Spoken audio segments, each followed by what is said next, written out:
Hello and welcome to our Thought for the Week. My name is Robert Hamilton and I just wanted to share something very briefly with you this morning in a different sort of format for our Thought for the Week. Just by way of introduction really.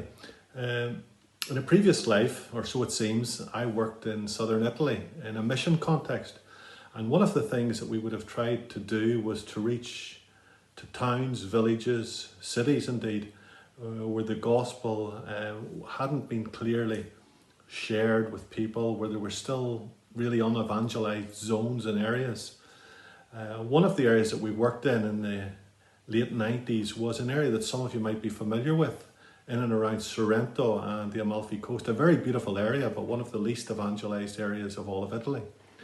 And our method of working was basically to recruit teams of young people who would join with us, particularly in the summer months. And we would just go to those towns or villages, engage sometimes in literature distribution, street evangelism, special events, trying to create an opportunity to engage with people with regards to the gospel. One of the young men who joined us in those teams in those days was a young man called Danny Pasquale.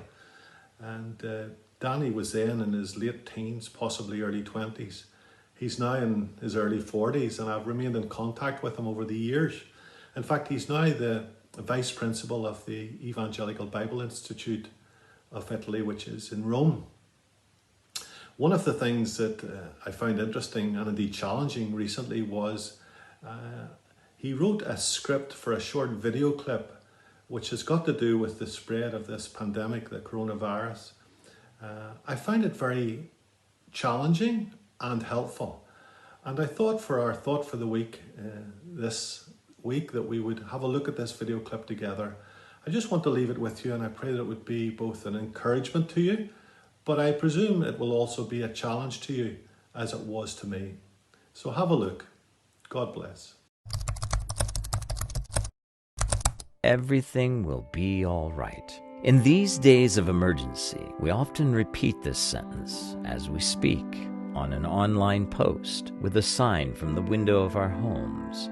It's a sentence that helps us keep our spirits up, to see the dramatic circumstances with optimism and confidence, hoping for a better tomorrow, because hope helps us overcome uncertainties, pain, even fear. Fear, a word we don't like and that we try to avoid at all costs, suppressing it with jokes and memes, with commitment as good citizens, and with repeating the mantra, everything will be all right. True, some promising signals are coming, but the shadow remains. Really, deep in my heart, how do I know everything will be all right? Is everything going to be all right? It's not easy to be positive if I've just lost a parent, sibling, spouse, or even a friend to the virus. It's not easy to say that everything will be all right if my job is at risk or I've lost it. It's not easy thinking that the world has actually changed with this pandemic. Is everything going to be all right? What if I catch the virus? While mortality is low, an encouraging percentage doesn't take away that fear. The fear of death, the great unknown, the great enemy. Indeed, it is the fear of death that grips my heart. And in the silence of my bed, I recognize with renewed awareness that death is the dark and deafening shadow that weighs on my soul. But how do we defeat it? How can we create a wind of life that pushes away this threatening cloud?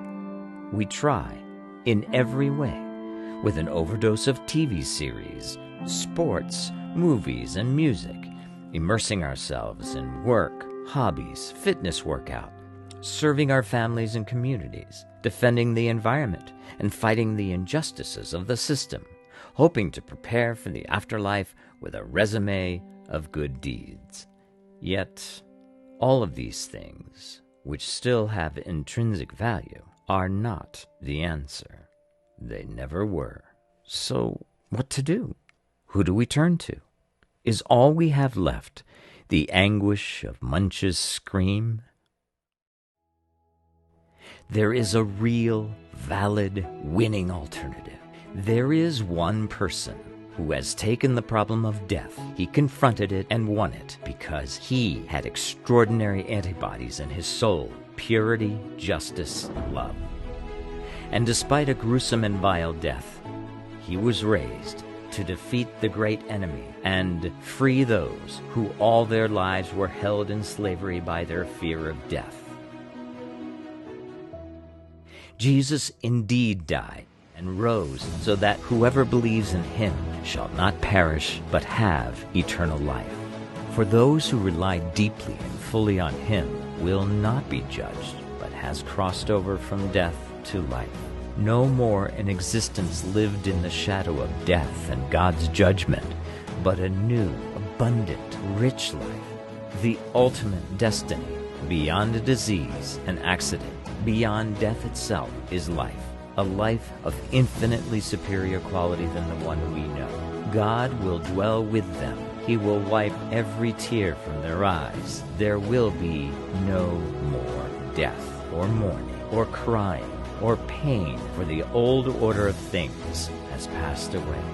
He who believes in Jesus has a certain prospect, can love genuinely, and can face emergencies and crises, because he can clearly and strongly say, everything will be all right.